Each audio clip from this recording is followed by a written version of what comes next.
Good morning. This is Jason Dean coming live at you again for another Film Fanatic show. It is Tuesday at 11:15, getting close to Turkey Day, so got some time off. I got Wednesday through the rest of the week, and the weekend, and don't have to be back to work till Monday. So yeah, and then Wednesday tomorrow I'm doing a radio show on WRFR. Peter Patton has a local radio show on WRFR every Wednesday, and Peter Patton's a really great guy. He's a comedian. He's involved with the arts. He's a real big supporter of music and all kinds of things related to the arts. Super cool guy. He's had this his radio show for quite a few years, and what it's what it's really great at doing is just kind of showcasing a lot of the local talent here in Midcoast Maine. Is a lot of we live in a small little coastal town, but there's so much great creativity, and he does such a great show or a great job on like showcasing a lot of different people who are involved in the arts, in various degrees, mostly music oriented kinds of things.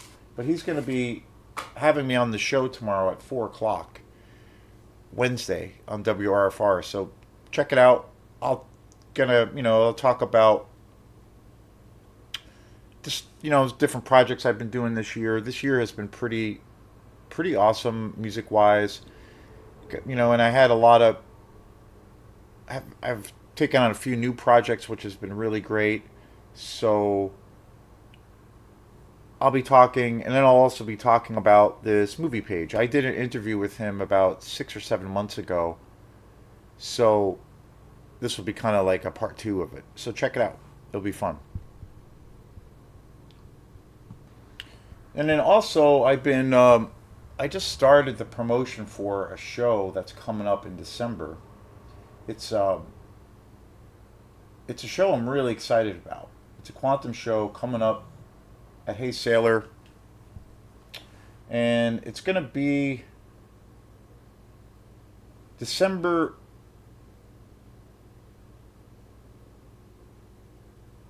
December 19th.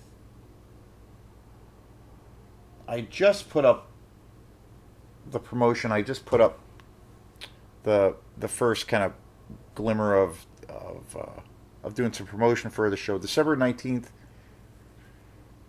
at Hey Sailor. It's going to be a quantum show, but the really cool thing about it that I'm really excited about is I'm going to be getting Travis Lloyd, who is a really awesome local musician who's been doing music in the Mid Coast area for years and years. I've known Travis for a long time. He had a band for many years, the Travis Lloyd Band, and then he's had two or three other projects outside of that. Really amazing songwriter, really great singer. And about 4 years ago, he kind of ventured into working in the electronic music world. He put out this record about 4 years ago, which kind of came out of nowhere, and I really liked it a lot. I really liked it. And then, so about, I think it was probably about a year ago now. Yeah, it was about a year ago. I hadn't seen Travis Lloyd in a long time, and again, he's a really amazing singer songwriter. And I had heard this electronic album that he had put out, and I really loved it. And then about a year ago, I was we were doing a quantum show actually at Hey Sailor, and we had a an album release show, and it was the second part. In Dreams, I saw Chapter Two. It was originally when we put that album or albums out, it was going to be a double album set, but then we broke it up.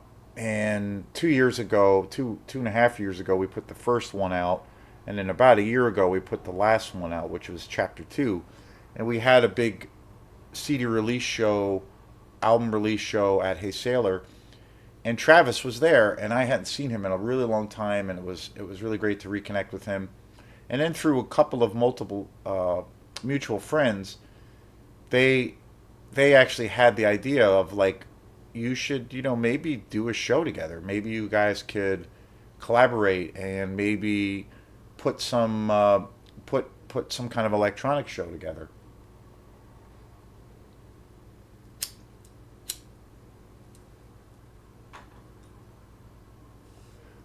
So when a friend or two had approached me about that, I was like, you know what, that's a pretty awesome idea. One of the things that I try to do with Quantum is, you know, for a long time we have kind of gone back and forth with doing shows with a lot of different bands. We also spent a lot of time playing just kind of solo gigs where it was just us doing these different gigs or concerts. And then the last 3 years or so, kind of repurposed it a little bit and we started doing shows again with a lot of different billings of different bands, particularly with different electronic artists. With my friend Ronnie, who I used to play in a band, Bone Broth. He has an electronic group, Sonic Wallpaper. We've done a lot of shows together. And then my friend Eric Halsey, who also used to play bass in Bone Broth, he has a an electronic group as well, Halsey. We started pairing together and doing shows. And then Spencer Roulard, who's a local artist and musician, sound guy, we've done a couple of shows together. So I was trying to like bring this thing where we could, kind of do these shows or showcases where we could show off some of the cool electronic music that's been happening the last few years in Mid Coast. And that's kind of what I've been doing. Also, we did some shows, a handful of shows with the Button Men in Portland, Maine, from Portland, Maine, which has been also a really great, you know, partnership. So uh, this whole idea came out of a suggestion from a friend, and I thought about it. I was like, that's a really cool idea. And then probably about 4 or 5 months after that show, I reached out to Travis and I was saying, hey man, would you be into doing a show, with Quantum, and you could do a whole night or a whole set of your electronic stuff, and maybe we can get another band on the bill, that kind of thing.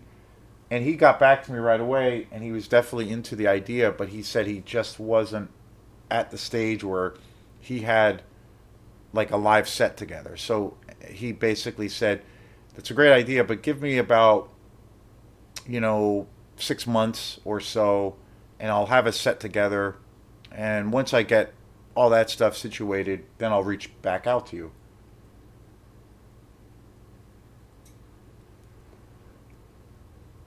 So, like clockwork, within 6 or 7 months, he reached out to me, like really recently, and said, "Hey, this is Travis. I got this new album that I've been writing, and I'm about to put it out.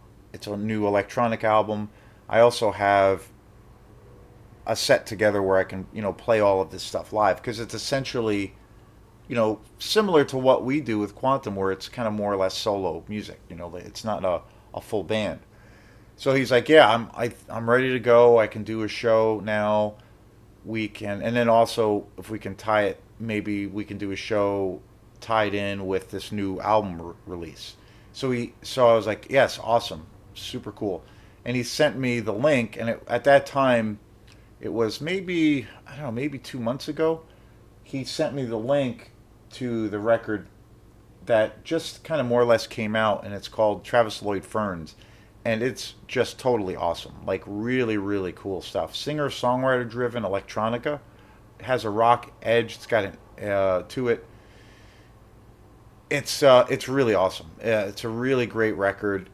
He's super talented. So I reached out to Hey Sailor, and then we got a date booked, and then recently we had to change the date because of some scheduling things, and so now we're set for this date on the 19th of December. So I'm really excited. It's originally we were going to try to get 3 or 4 bands on the bill, but then we were like, well, let's just do it. Let's just do the two of us.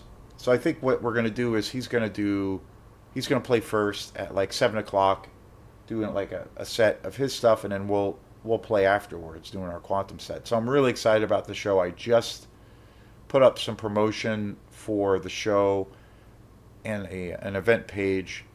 So, yeah, stay tuned for more things coming up and coming your way. So, I also, on the movie front, I've been doing a lot of shows and trying to take a deep dive and covering all of the movies of one of my favorite directors of all time, and that is David Cronenberg. And I realized I'm always thinking of new videos, new ideas for this channel. I'm always trying to brainstorm new ideas as far as how I can how I can talk about movies. And then I was also doing lots of shows on music. To me, they're so interconnected.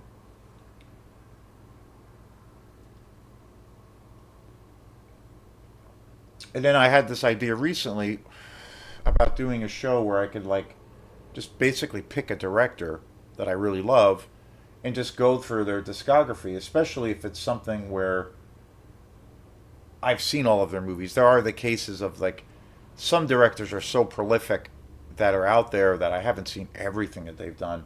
But for the most part, it's it's definitely doable. So that's what I've been doing. I've seen every David Cronenberg film. He's one of my all-time favorites. So I've been focusing on trying to do a show on every one of his films. And today is the coverage of A Dangerous Method, which came out in 2011. A really, really unique film. And I've been talking about Cronenberg too, like where I've been covering History of Violence, and then I did a show on Eastern Promises. Movies that are not your typical kind of Cronenberg movie or style, I guess, if you will.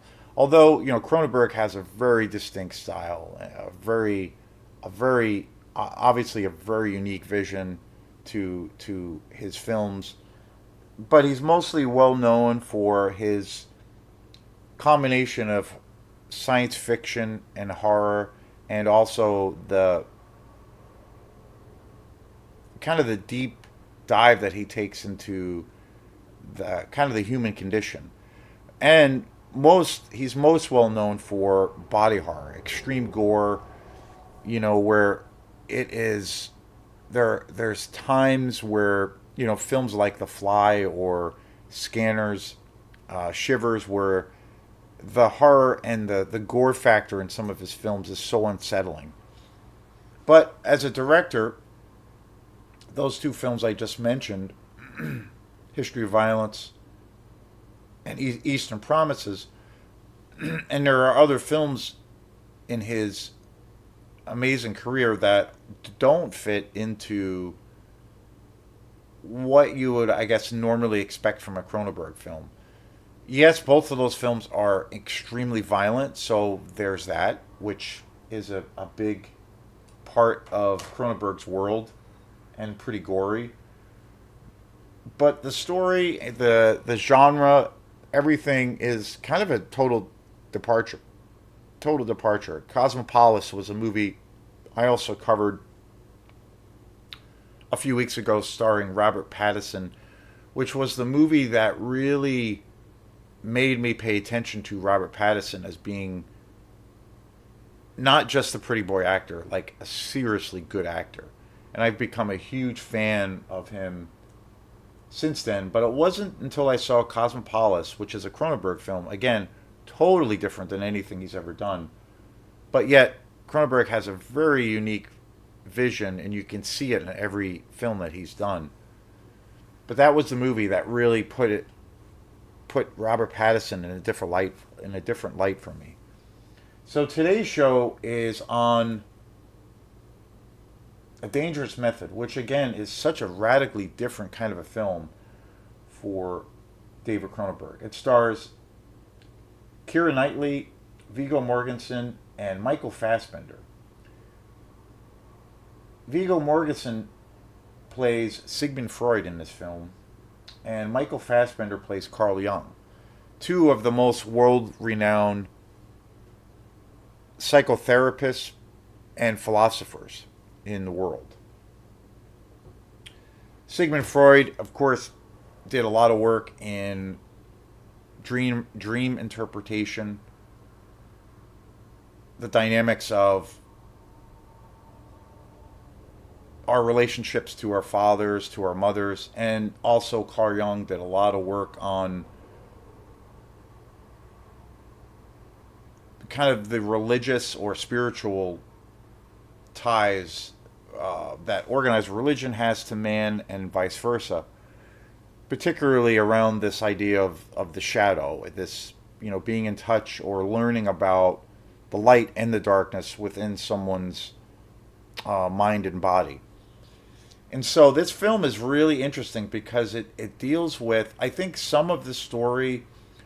From what I've read about this movie, it's a really awesome movie, and this movie has grown on me quite a bit. When I first saw it, I liked it, but since then, and again, this came out in 2011. Thematically, I guess this movie isn't so different to a degree from his other films, even though this film is such a departure in a lot of ways. So it's like, where I feel like the one thing that's similar with this film, A Dangerous Method, and, compared to his more body horror oriented films, is that psychologically, I think he really deals with kind of the complex nature of men and women. He takes a deep dive into, the light and the dark, morality. Also, I think his films, to a degree, are like a morality play, and also tackles a lot of themes that are kind of tied to psychosexual ideas or concepts, and how trauma is tied in with sexuality, grief, loneliness, death. So, and this movie really deals with that. And he deals with a lot of those themes in a lot of his films. Like recently, I just watched The Fly, and that is very much a part of kind of the underbelly, like the as far as the story and the dynamic within the characters. But that's a theme that he explores a lot in a lot of his films. But this film is not a it's essentially a drama, and it's essentially about, from what I gather of this movie, is some of it is based on some factual accounts, and then some of it is nonfiction, or I should say, some of it is based in actual accounts of the relationship that Freud and Carl Jung had, and then some of it is also um, fiction. But it's a very interesting exploration because it really gets heavily into their their agreements as philosophers, and um, their outlook on life. But then it also deals a lot with these psychosexual elements that he does explore a lot in his films, um, as they are. Particularly around the centerpiece of the film is about, Sigmund Freud and Carl Jung meeting and having these really tense intellectual conversations about all things related to the human condition, especially around religious themes. But the centerpiece of this film is the affair, one of essentially Carl Jung's one of his this affair that Carl Jung's character has with essentially one of his patients, played by Keira Knightley, and it goes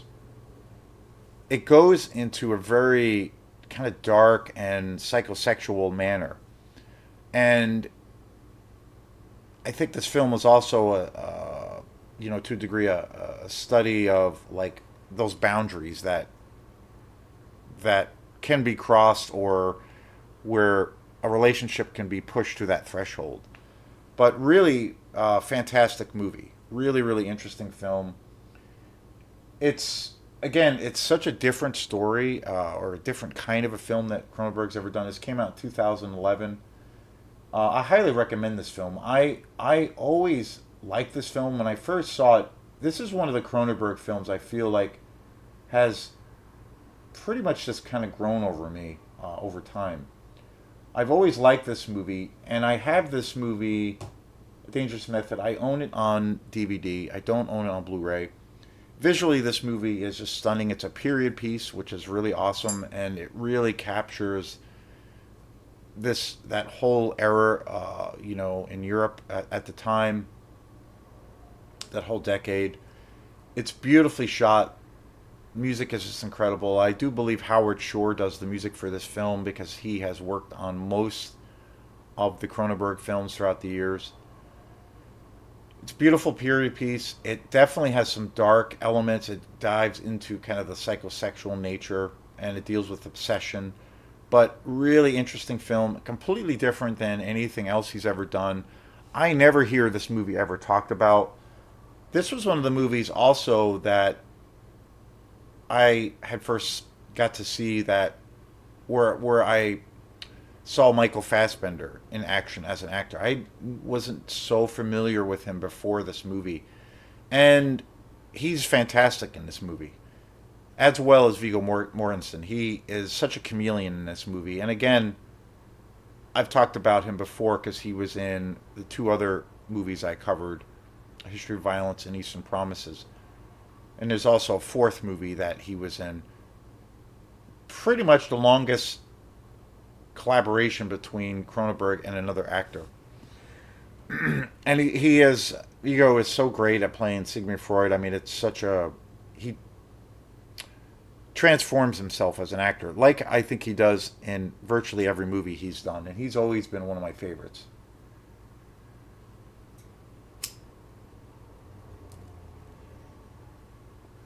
Keira Knightley is also pretty fantastic in this movie.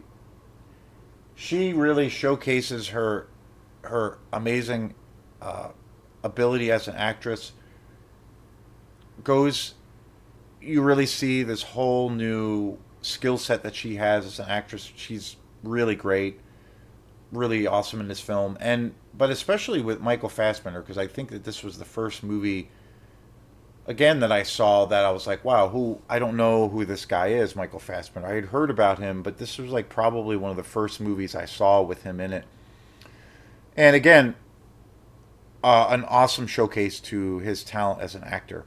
I really, really love this movie, and it's one of the Cronenberg movies that I thought was good when I first saw it, but it's grown on me quite a bit, and I think why when I first saw it, I had some reservations around it because it is so different. It is not a sci-fi horror, body horror driven film by any means. But you can totally tell after, and I've seen this movie quite a few times. I own it on, I have a really good version of it on DVD. It would be cool to get an upgrade. It would be great to get all of Cronenberg's films upgraded on Blu-ray because they're such a visual feast. Aside from just being just fantastic movies. And this definitely was one of those movies that put Michael Fassbender on the radar for me. But I highly recommend it. And it's grown for me over the years where I really appreciate it more and more. And I actually really think it's a really great movie. So definitely check it out. It's a movie that I never really hear talked about that much in as far as Cronenberg's amazing career. So yeah, definitely check this movie out, as well as really anything with Cronenberg's name tied to it. Peace.